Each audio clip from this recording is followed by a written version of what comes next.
Oi, galerinha do sexto ano, tudo bem com vocês? Aqui é a professora Silvia Cardoso. É um prazer estar aqui mais uma vez com vocês. Antes de iniciarmos o conteúdo da nossa aula propriamente dito, eu gostaria de dar para vocês dois avisos importantes. O primeiro deles é em relação ao uso do caderno. Transforme o caderno de vocês no melhor amigo. Anote a data, o tema da aula e o que você achou mais interessante e mais importante. Outro aviso é em relação ao formato da nossa aula no dia de hoje. Ela vai ser organizada em duas partes. A primeira parte eu vou abordar o conteúdo subsistemas terrestres. E na segunda parte eu trouxe para vocês hoje duas convidadas que têm um recado especial. E esse recado especial vai ser no final da aula. Prontos para começar? Então vamos lá. O assunto da nossa aula de hoje é subsistemas terrestres.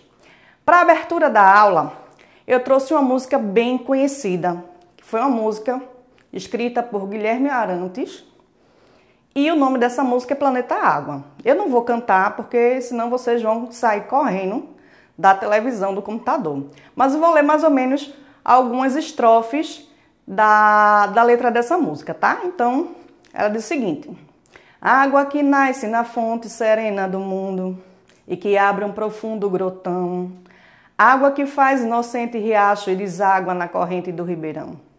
Águas escuras dos rios que levam fertilidade ao sertão. Águas que banham aldeias e matam a sede da população. Águas que movem moinhos são as mesmas águas que encharcam o chão e sempre voltam humildes, profundo da terra. Profundo da terra. Aí vem agora, né? Terra, planeta, água. Terra, planeta, água. Então, por que o nosso planeta ele é considerado como planeta água? Vamos iniciar um ponto de partida. Vejam na imagem aí o cânion do Rio São Francisco, localizado na cidade de Canindé de São Francisco, que é a divisa de Alagoas e Sergipe. Veja a beleza e imensidão desse rio. Nosso ponto de partida vai ser discutir algumas questões, como é que essa água ela se originou e como é que ela se movimenta dentro do nosso planeta, tá? Então vamos fazer o seguinte, eu vou fazer algumas perguntinhas e vocês podem, daí mesmo, tá? Eu não vou ouvir, mas vocês podem responder, respondam para vocês, se você sabe alguma coisa sobre esse tema. Então, primeira pergunta, né? Por que a Terra é o único planeta do Sistema Solar que possui água no estado líquido? Isso é uma pergunta bem interessante porque a gente sabe que dos 8 planetas, a Terra é o único que tem água no estado líquido. Então vamos pensar por que, né? Isso aí. E de onde veio a água do planeta Terra? Qual é a quantidade de água do nosso planeta? Qual a importância da água para a vida na Terra? E por fim, será que essa água toda que a gente tem, um dia ela pode acabar? Então são algumas questões para você pensar e ver o que é que você sabe sobre esse tema. Esse é o nosso ponto de partida, tá, galerinha?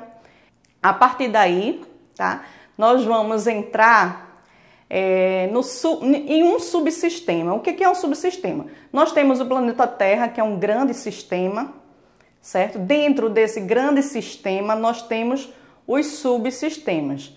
E um desses subsistemas é chamado de hidrosfera, camada de água que envolve o nosso planeta Terra. Então tem algumas imagens aí de alguns locais com belíssimas paisagens do nosso estado, que eu trouxe para vocês, né, admirarem. Então tem a praia de Porto de Galinha, que fica em Pojuca, o rio Capibaribe, na nossa capital, né, o Recife, uma lagoa, a Lagoa Azul em Jabotão dos Guararapes, as cachoeiras do município de Bonito. Então eu quero aproveitar até para mandar um abraço para todos aí de Pojuca, Recife, Jabotão dos Guararapes, Bonito, né? Em breve estaremos juntos aproveitando toda essa riqueza natural. Então vejam nessas imagens quanta água, né, temos no nosso planeta. Por isso a música lá de Guilherme Arantes, Terra, Planeta, Água.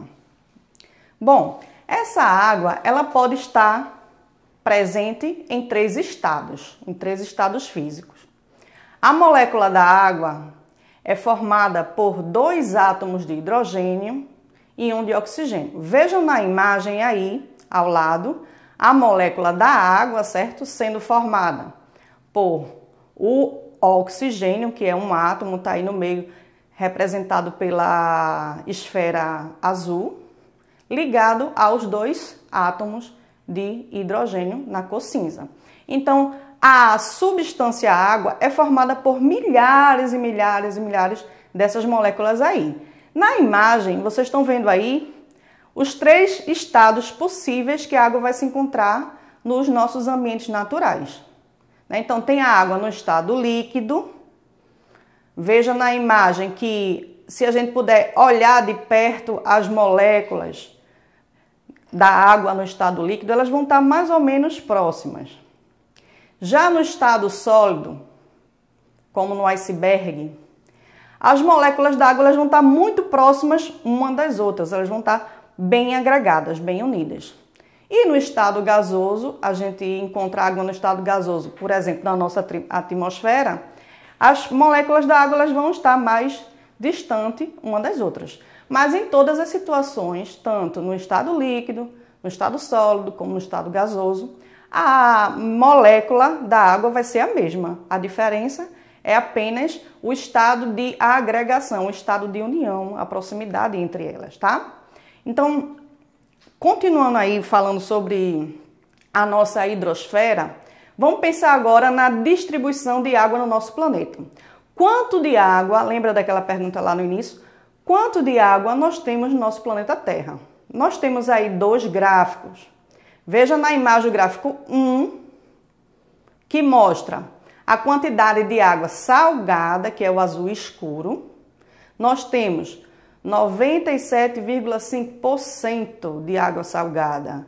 Então, grande parte da água existente no nosso planeta é formada pelos oceanos e mares, onde está a água salgada. E apenas 2,% é composto por água doce. Então, vamos pegar essa fatia aí de 2,5 e vamos ver como é que essa água está distribuída no gráfico 2.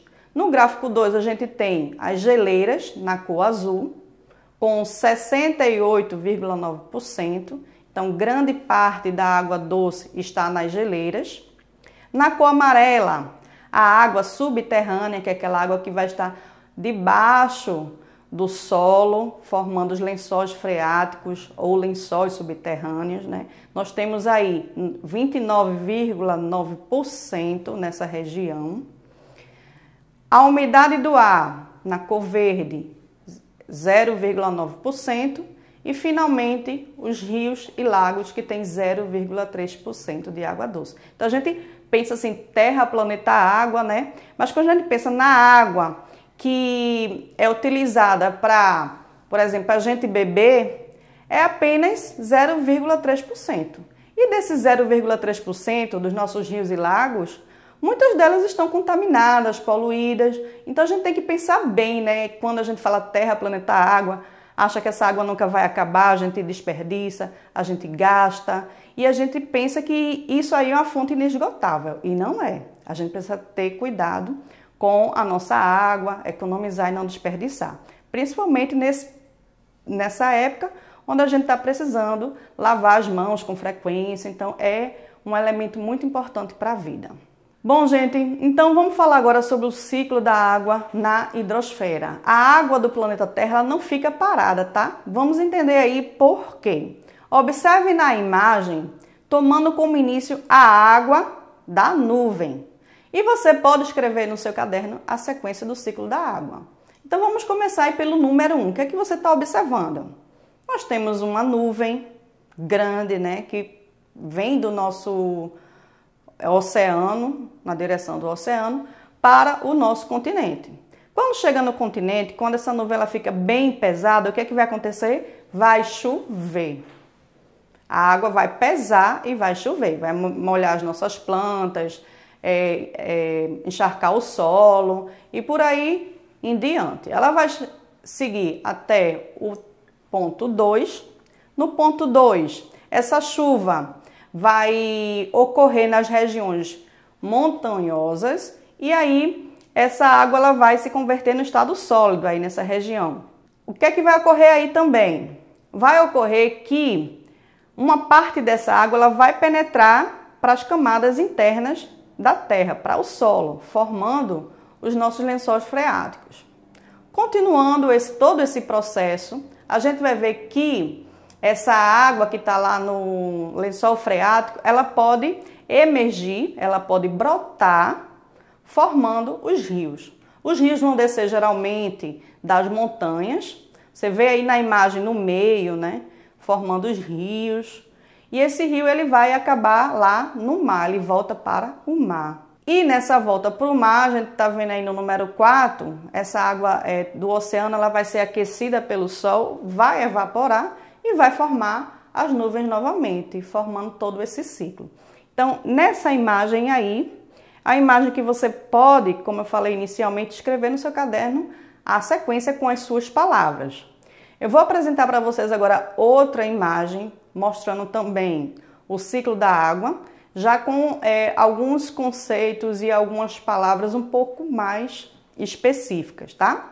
Na imagem do ciclo da água, nós temos aí algumas palavras aí que são importantes que vocês entendam nesse ciclo. Então, vamos iniciar aí pela palavra evaporação. Então, vocês podem observar os raios solares que vão aquecer as águas dos oceanos, né? Dos rios, a água que está nos vegetais. E essa água ela vai evaporar. O que é isso? Ela vai mudar do estado líquido para o estado gasoso.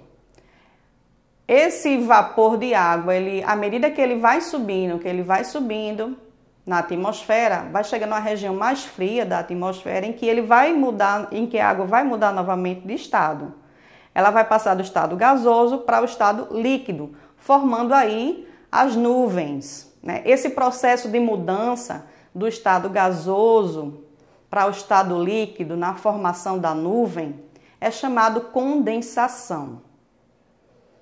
Daí por diante, essa nuvem, como eu falei para vocês, ela vai ficando cada vez mais pesada, vai acumulando diversas gotículas de água no estado líquido. E aí, quando ela estiver bem pesada, ela vai precipitar. Aí tem a palavra precipitação, que é quando ocorre a chuva. Essa chuva vai molhar a nossa terra e também nas montanhas vai formar a neve, que é a água no estado sólido. Aí o escoamento da água superficial, mostrando aí na imagem, né? Vai formar os rios, lagos. Outra parte vai penetrar e vai fazer uma infiltração por debaixo da terra, formando os lençóis freáticos.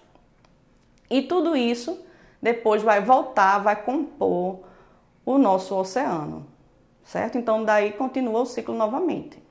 Bom, eu queria falar um pouquinho sobre um dos lençóis freáticos mais importantes do nosso país, que é uma verdadeira riqueza natural, certo? Então, é chamado Aquífero de Guarani, ou Sistema Aquífero do Guarani. Representa a segunda maior fonte de água doce subterrânea do planeta e ocupa uma área de 1,2 milhões de quilômetros quadrados. Então, no nosso país, a gente tem uma riqueza imensa. Nós somos o segundo maior aquífero, né? Que é todo o lençol freático que está ali por debaixo da terra. Em que região fica esse aquífero?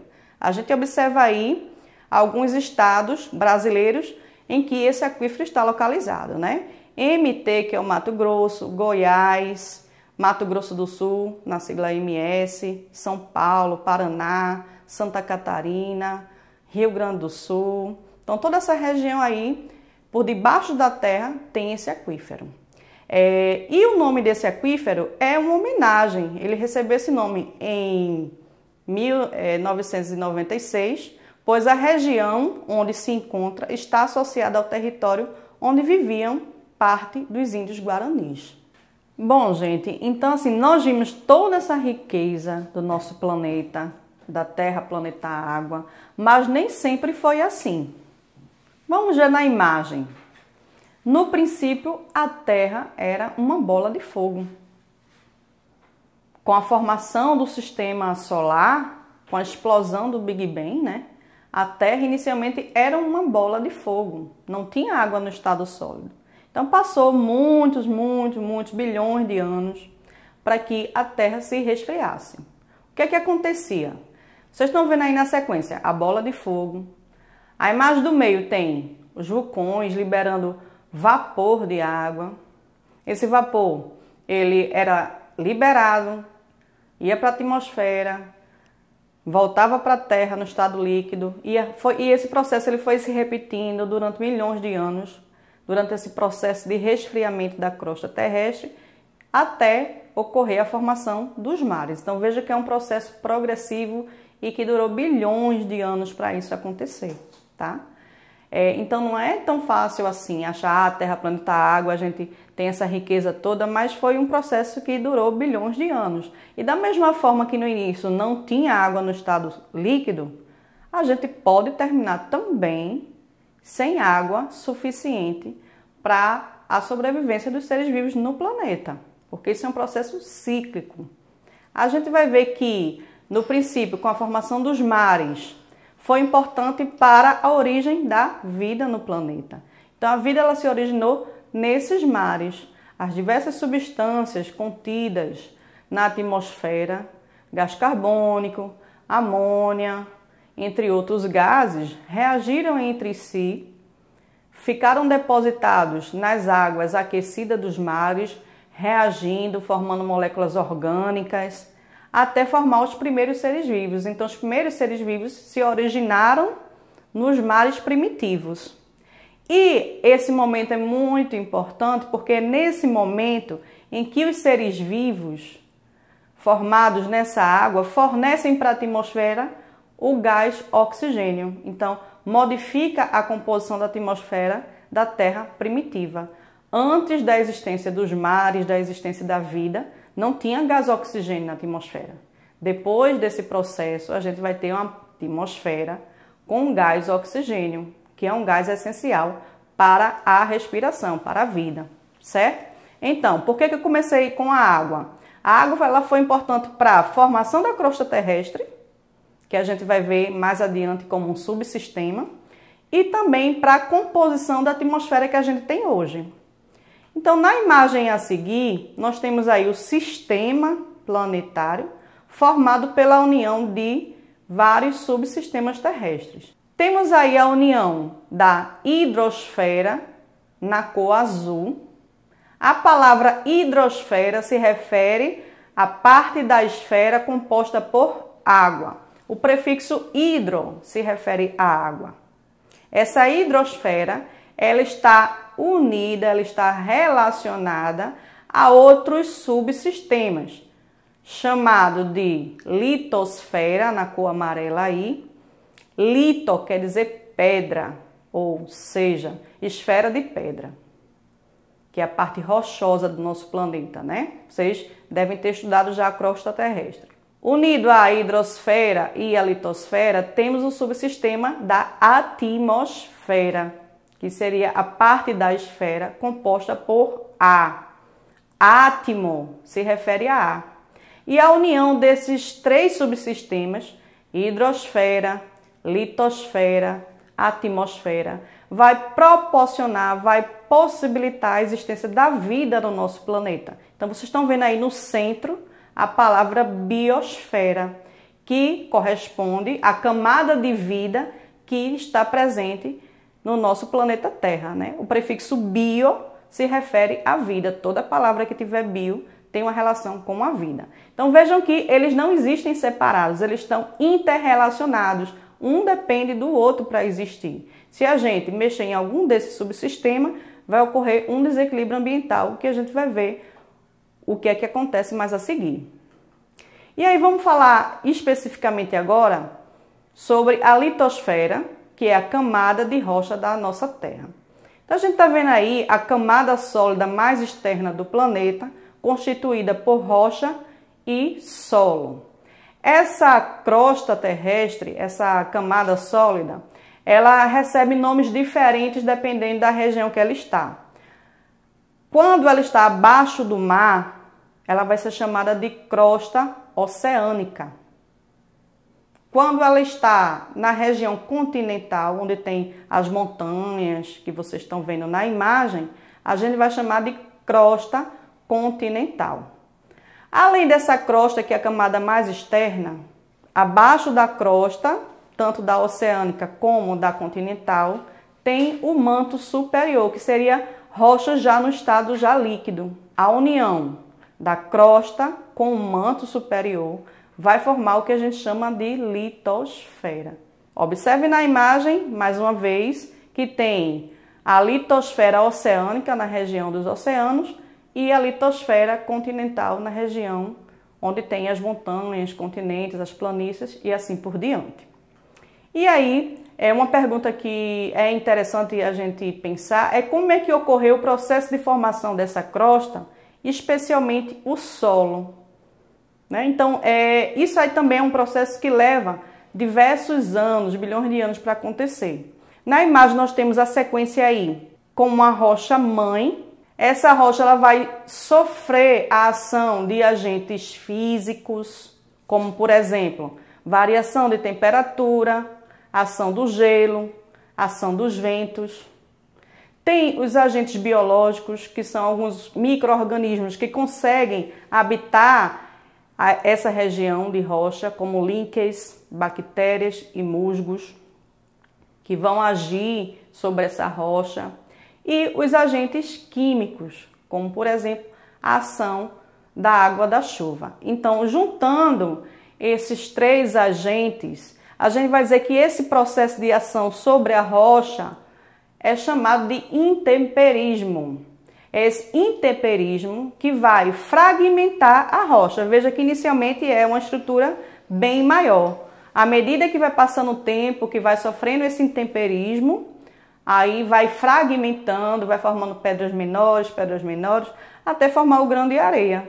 E aí se forma o solo. Quando chega nesse estágio, onde temos o solo com pequenos grãos de areia, que a gente vai ver mais adiante também os tipos de solo, tá? À medida que a gente tem esse solo, a gente vai ter as condições suficientes para o crescimento de outros seres vivos mais complexos, como por exemplo, arbustos, árvores de grande porte, animais e assim por diante. Como eu falei para vocês, existem diferentes tipos de solo. Os grãos de areia que compõem esse solo vão apresentar cores diferentes, tamanhos diferentes. Então, em relação à classificação dos solos pela cor, os solos podem ser avermelhados e amarelados, que indica a presença forte do óxido de ferro.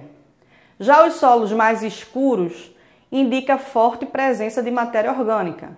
E os solos claros indica a fraca presença ou a ausência de materiais orgânicos. Então é importante você saber disso, por quê? Porque pela cor você pode saber que tipo de vegetal vai ser adequado para plantar em cada um desses solos.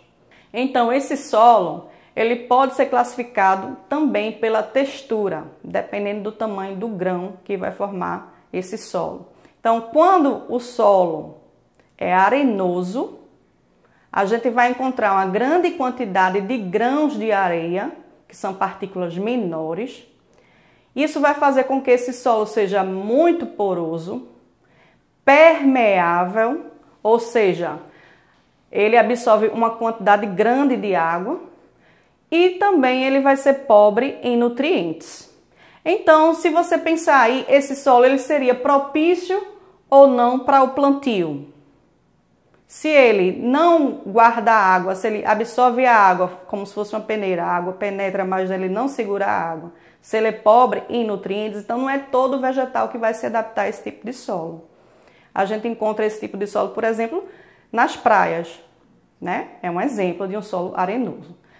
Já o solo chamado de argiloso, ele é formado por partículas menores que o grão de areia.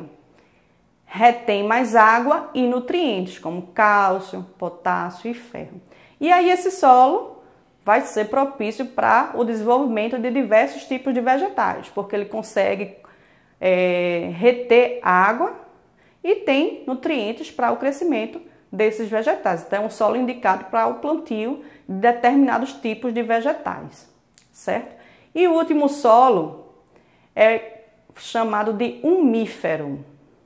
Esse solo ele é bastante fértil por ser composto de materiais orgânicos.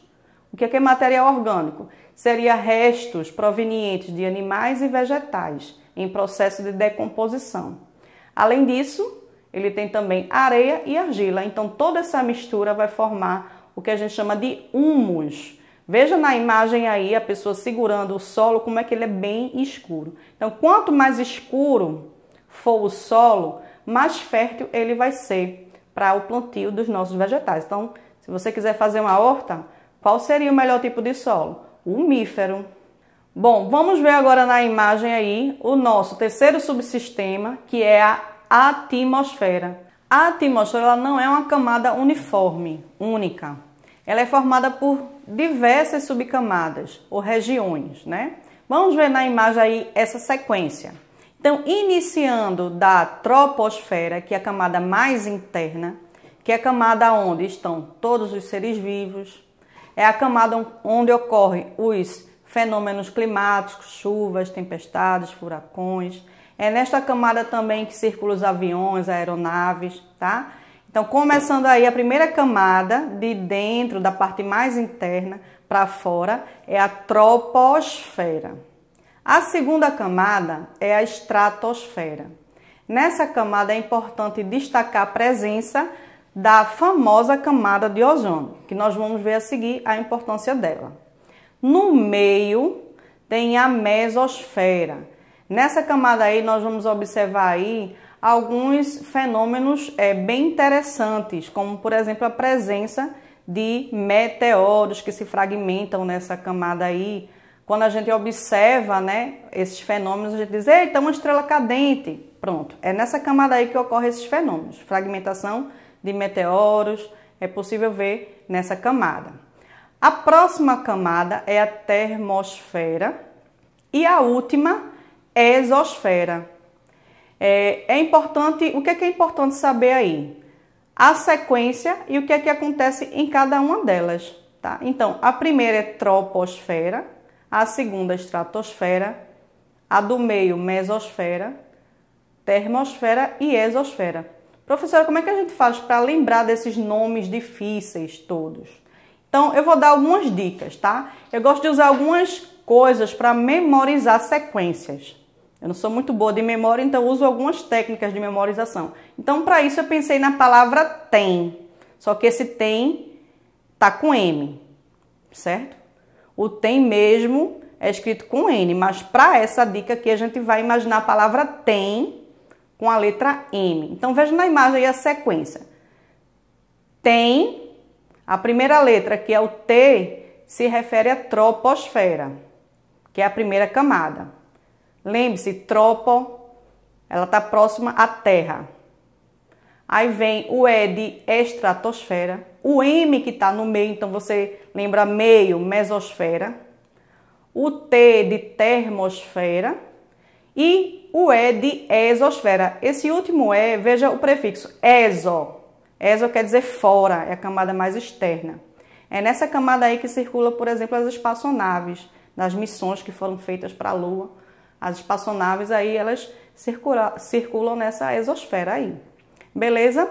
Então, vamos ver a seguir a importância da camada de ozônio, que é o que eu quero dar destaque nessa aula, né? Então, veja na imagem aí a camada de ozônio e qual é a importância dela para a existência da vida no planeta. A camada de ozônio ela é uma cobertura de gás ozônio. Esse gás é formado por 3 átomos de oxigênio, então por isso que vocês estão vendo aí O3, que se refere à molécula do gás ozônio. Então a composição do ozônio é O3. Esse gás ozônio está presente na estratosfera, entre 25 km de altitude, e é essa camada que protege o planeta das radiações ultravioletas prejudiciais aos seres vivos. É importante prestar atenção nessa palavra, radiações ultravioletas. O que quer dizer isso? Vamos lembrar lá do arco-íris. Quais são as cores do arco-íris? A gente tem verde, laranja, amarelo, azul e violeta. As cores que não são visíveis, elas são ultravioletas, ou seja, acima do violeta. E tem as infravermelhas, que a gente não vai falar dessa agora. A gente vai falar das radiações ultravioletas, que é uma radiação que é invisível aos nossos olhos, então a gente não vê. Por isso que é ultravioleta. Então tem 3 tipos de radiação ultravioleta.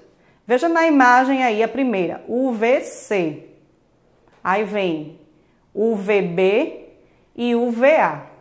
A UVC ela é bloqueada pela camada de ozônio. A UVB ela é filtrada, ou seja, ela não passa todo. Veja que quando ela passa ali, vai sendo filtrada e vai chegar bem menor a quantidade aqui na Terra.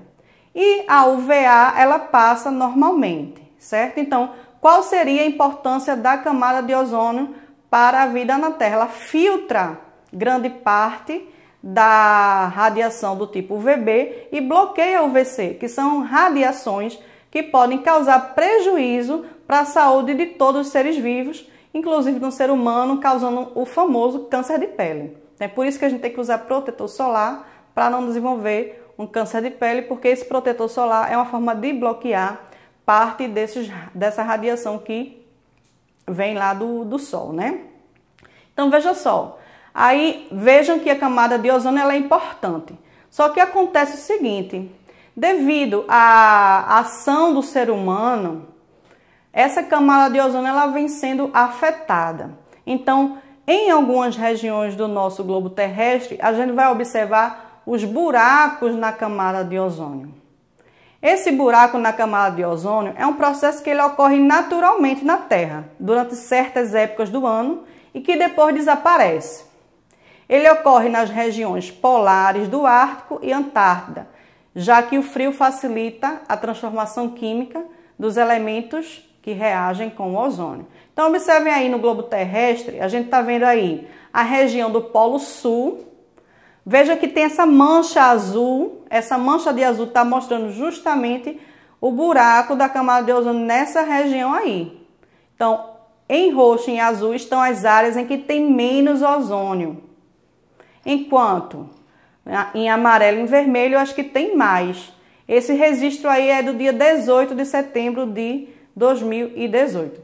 Então, nós tivemos recentemente uma excelente notícia que um dos maiores buracos da camada de ozônio, que fica no Polo Norte, ele fechou.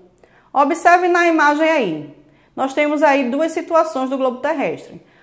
Essa região do Polo Norte, em março de 2020, exatamente no dia 26, essa região azul aí está mostrando o buraco na camada de ozônio. E agora veja a imagem em 26 de abril. No dia 26 de abril de 2020, a gente já não vê mais essa mancha azul. Ou seja, o buraco na camada de ozônio aí nessa região aí fechou. O fechamento no buraco da camada de ozônio é muito importante para a manutenção da vida no planeta, né? O aumento nesse buraco, ele tem sido provocado pela produção exagerada de gases poluentes, como por exemplo o CFC, que é o clorofluorcarbono, utilizado na indústria em geladeiras, freezer, spray aerosol. Só que agora está sendo proibido, não está se usando mais. Então isso está diminuindo, né, a emissão desse gás que prejudica, que provoca o aumento no buraco da camada de ozônio. Então, graças a essas ações que minimizam o impacto no nosso meio ambiente, é que a gente pode evitar problemas como, por exemplo, o aquecimento global, que seria o aumento da temperatura do planeta, e o derretimento das geleiras. Se acontecer o derretimento das geleiras, que problemas, que prejuízos teríamos para a vida? A gente vê aí na imagem um urso polar na geleira aí, e a gente iria prejudicar a vida desses animais, como de muitos outros animais, como também a vida humana. Porque se as geleiras derreter, essa água vai para onde? Ela vai para os oceanos. Vai aumentar o volume dos oceanos. Aumentando o volume dos oceanos, esse volume vai invadir o continente. Então vai causar diversos prejuízos para todas as formas de vida. Então é importante que a gente sempre lembre de preservar o meio ambiente. tá, gente? Bom, então a gente chegou no momento da aula agora da gente fazer um grande resumo, um grande apanhado e compreender as inter-relações existentes entre esses subsistemas que a gente estudou. Então, a gente iniciou com o estudo da hidrosfera, depois vimos a litosfera e fechamos com a atmosfera. Esses 3 subsistemas, eles se interrelacionam com todas as formas de vida existentes no planeta. E existe um equilíbrio nessas relações. Vamos ver na imagem agora as relações entre os subsistemas terrestres e como é que isso acontece. Vamos começar aí pela imagem onde tem água. Então vamos ver um exemplo da troca, tá? A água se relacionando com a atmosfera. Então, a evaporação da água vai formar a atmosfera, parte do vapor da água vai formar a atmosfera. E essa atmosfera, ela por sua vez vai formar as nuvens, vai precipitar e vai voltar para os rios, para os oceanos, através da chuva, né? E existe uma troca aí. Vamos ver outra relação aqui. A relação entre a água e o solo. A água, ela provoca alteração de rochas e transporte de sedimentos. E que isso vai formar o solo. E o solo vai oferecer o que para a água? O solo vai oferecer elementos químicos que vão formar a solução. Por exemplo, água mineral. O que é água mineral? É porque essa água, ela contém, além do H2O, que é a molécula da água, ela contém minerais importantes para a nossa saúde, por exemplo, como cálcio, fósforo, flúor, tem diversos minerais. Esses minerais, eles vêm do solo. Então, observe essa troca aí como é importante, né? Então, vamos ver agora a relação entre a água e os seres vivos. A água, ela vai servir para o consumo nas reações químicas que acontecem nas células dos seres vivos, animais, vegetais. Então, a água é um importante componente para a manutenção da vida. Ela regula a nossa temperatura, ela dissolve substâncias, participa de reações químicas. Então, ela é fundamental para a existência da vida. E os seres vivos liberam essa água, devolvem essa água de volta para a hidrosfera, através da liberação dos detritos orgânicos. Então, mais uma vez, existe um equilíbrio, uma inter-relação entre a hidrosfera e os seres vivos, né? Vamos ver aí outra inter-relação, agora entre a atmosfera e os seres vivos. A atmosfera, ela vai fornecer o que para os seres vivos? Os gases necessários para a sua respiração. Por sua vez, os seres vivos vão liberar os gases que compõem a atmosfera, que é como, por exemplo, o gás carbônico. Vamos ver mais uma inter-relação. Agora a relação dos seres vivos com o solo. Os seres vivos vão fornecer matéria orgânica para formar o solo. Lembram lá do solo fértil, que é o solo umífero? Então, aquele solo é formado pelo resto de animais e vegetais que se decompõem para formar esse solo. Então, existe aí essa troca. Por sua vez, o solo ele vai fornecer matéria mineral para a sobrevivência dos seres vivos. Cálcio, ferro, fósforo, nitrogênio e tudo mais. O que é importante que vocês saibam? É importante que vocês percebam que essas subcamadas elas estão interrelacionadas, existe um equilíbrio entre elas, né? E se a gente mexer em uma dessas relações, a gente vai provocar um desequilíbrio na vida do planeta. Então, é isso que acontece com a intervenção humana nos subsistemas. A intervenção humana aí está representada por uma balança, onde eu tenho, de um lado, a ação antrópica. O que é antrópica? Antro se refere a humano. Então, nesse lado da balança, eu tenho atividades humanas, como, por exemplo, agricultura, ocupação urbana, exploração biológica, que é quando você caça animais, mata animais, exploração mineral para tirar minérios valiosos, como por exemplo garimpo, né? Entre diversas atividades humanas, com a queima de combustíveis fósseis, a gente pode citar aqui várias coisas que são consideradas ações antrópicas e que vão causar um desequilíbrio nas relações entre os subsistemas. E aí o que acontece? Vai pesar mais do lado da balança que tem a ação antrópica. E do outro lado, onde tem a natureza com seus recursos humanos e seu potencial biológico, vai ficar desequilibrado. Então, frequentemente, a ação do homem rompe o equilíbrio dinâmico da Terra, o que leva a natureza a procurar atingir um novo equilíbrio, desencadeando processos naturais que podem originar catástrofes. Então é importante, gente, que a gente evite, que a gente minimize e que a gente caminhe para um desenvolvimento sustentável do nosso planeta. A gente precisa explorar de uma forma sustentável. O que quer dizer isso? Quando a gente fala na palavra sustentabilidade, a gente está se referindo ao princípio da busca pelo equilíbrio entre a disponibilidade dos recursos naturais e a exploração deles por parte da sociedade. A gente tem que fazer um consumo consciente. Você está vendo aí a imagem de uma mão segurando aí parte do nosso planeta, onde a gente pode recorrer para fontes de energias mais limpas, como por exemplo a energia eólica, a energia solar. A gente está vendo muita vegetação aí nessa imagem, né? Então é importante a gente preservar a vegetação, a riqueza natural que a gente tem, plantar também, como eu já venho conversando com vocês, plante uma árvore agora nessa quarentena, faça uma horta, faça um jardim, é importante para esse equilíbrio, para esse desenvolvimento sustentável.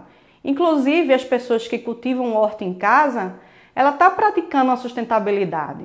Então a gente tem algumas palavrinhas aí mágicas para a gente tratar de sustentabilidade. O que a gente precisa fazer? A gente precisa repensar as nossas atitudes, repensar nossa relação com os seres vivos, repensar nossa relação com o planeta, qual o impacto de tudo que a gente faz para a natureza. Então a gente tem que parar e pensar, será que isso vai prejudicar o meio ambiente ou não? Essa é a pergunta que você tem que fazer para repensar. Outra palavra mágica é reutilizar, ou seja, tem diversos objetos que a gente usa uma vez só e a gente joga fora. E a gente pode reutilizar embalagens de alimentos, por exemplo, garrafa PET, eu posso reutilizar para fazer um porta-lápis, eu posso reutilizar para fazer a minha horta, eu posso reutilizar para fazer brinquedo, entre outras coisas que vocês quiserem. Então, diversos produtos que são jogados no lixo poderiam ser reutilizados. Outra palavra mágica é reciclar. É muito importante vocês saberem a diferença de reutilizar e de reciclar, porque tem gente que está reutilizando um objeto e diz, eita, eu estou reciclando. Se você pensar dessa forma, você está cometendo um equívoco. Quando você reutiliza, que você pega uma garrafa PET e transforma num porta-lápis, por exemplo, isso não é reciclagem. O que é a reciclagem? A reciclagem é quando eu separo o meu lixo, o plástico, o papelão, o vidro, o metal, e quando o catador vai buscar na minha casa, ele leva isso para a indústria que vai transformar esse material em um plástico novo, que vai ser reciclado, um papel novo, um plástico novo.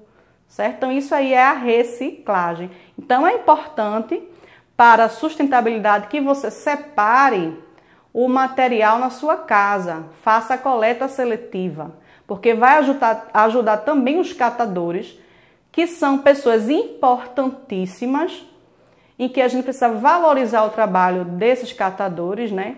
Se você coloca lá o lixo misturado, o que é que vai acontecer? Na hora que o catador vai pegar, ele pode se machucar, ele pode se cortar. Então separe, colabore. Você vai estar ajudando o trabalho do catador e vai estar ajudando o meio ambiente. Outra forma de a gente desenvolver a sustentabilidade é reduzir o consumo. Então, por exemplo, eu posso reduzir o consumo de energia, eu posso reduzir o consumo de água, eu posso reduzir o consumo do plástico. Ao invés de usar copo descartável, você leva a sua garrafinha. é muito mais econômico e vai contribuir para o meio ambiente. E a última palavra é recusar. A gente tem que praticar isso aí, de uma forma educada, lógico, né? Mas eu vou dar um exemplo para vocês. Quando a gente faz uma compra, às vezes a pessoa faz assim, você passa o cartão, né? Aí a pessoa faz, quer a sua nota? Quer a segunda via? Você pode dizer, não precisa.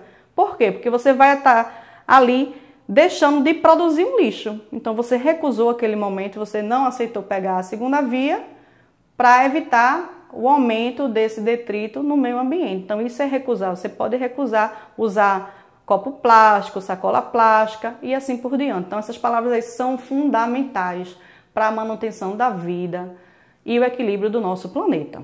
Então, galera, chegou o nosso momento agora de exercitar. Vamos exercitar o que a gente aprendeu, tá? Eu trouxe para vocês duas questões. A primeira questão começa assim, ó.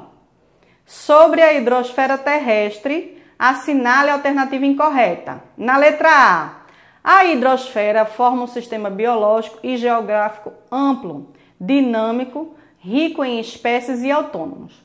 Letra B.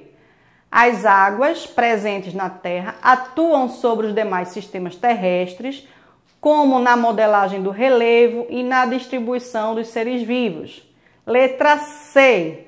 A água presente na atmosfera em forma de vapor interfere no clima por meio das chuvas e da umidade. Letra D. A hidrosfera terrestre encontra-se em uma relação de equilíbrio com a atmosfera, a litosfera e a biosfera.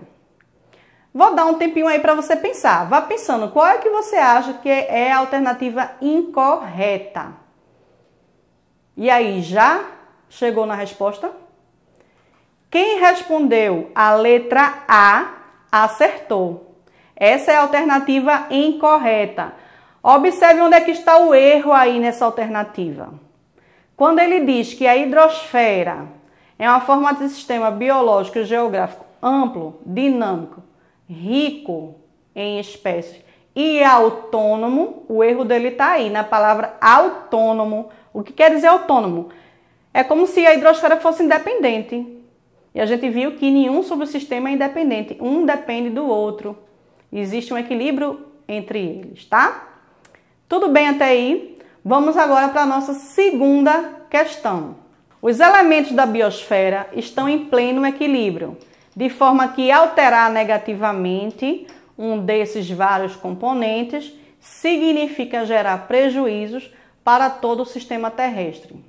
Assinale a alternativa que exemplifica essa afirmação. Então, primeira coisa, gente, vocês têm que entender o que é que ele está dizendo. O que é que ele está dizendo na informação? Ele está dizendo que os elementos da biosfera, eles podem sofrer um desequilíbrio se acontecer alguma alteração negativa. Então, na resposta, vocês vão procurar algo que exemplifique essa ação negativa. Então, vamos ver das alternativas qual seria uma ação negativa que poderia prejudicar esse equilíbrio. Então, vamos ver na letra A. O aumento médio do nível dos cursos de água em áreas de reserva natural. Letra B. A intensificação do desmatamento com efeitos no clima e no relevo. Letra C. O desenvolvimento sustentável na composição das cidades. Letra D. A implantação de sistemas de plantio que objetivam evitar o desgaste dos solos. Letra E. A realização de sistemas de coleta de lixo destinado à reciclagem. Então, dessas alternativas aí, qual é que é negativa? Qual é que prejudica o equilíbrio da biosfera? E aí, você já sabe a resposta? Vamos ver. Letra B. Quem marcou letra B acertou. Parabéns, tá certo? A intensificação do desmatamento vai provocar todo desequilíbrio.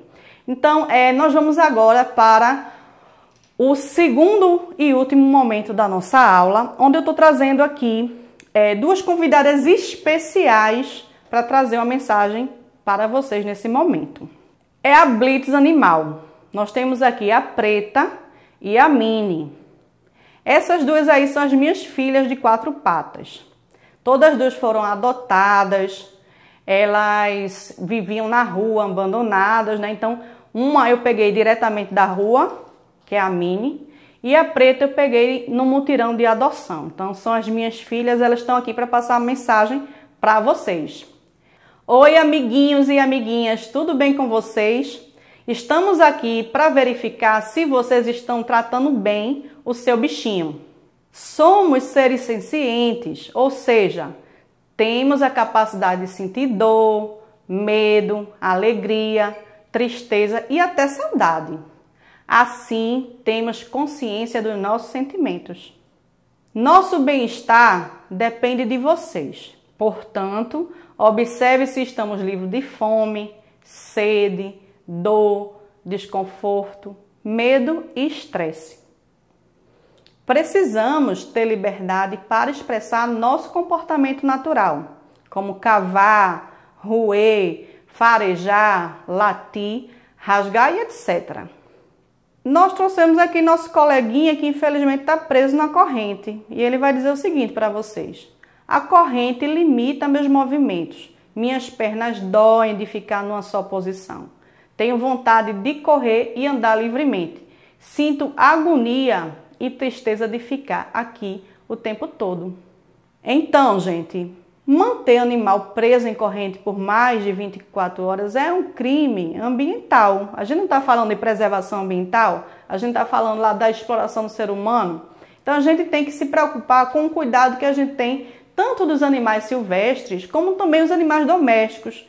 Eles têm que receber um tratamento eficiente, eles têm que ter o bem-estar deles garantido. Então, eu trouxe essa turminha aqui para deixar essa mensagem para vocês. Espero que vocês estejam cuidando bem dos animaizinhos de vocês nesse momento, colocando água, comida, dando muito carinho, amor, porque eles merecem, tá? E aí eu queria finalizar, né, a aula com vocês. Chegou a hora da nossa despedida com uma proposta.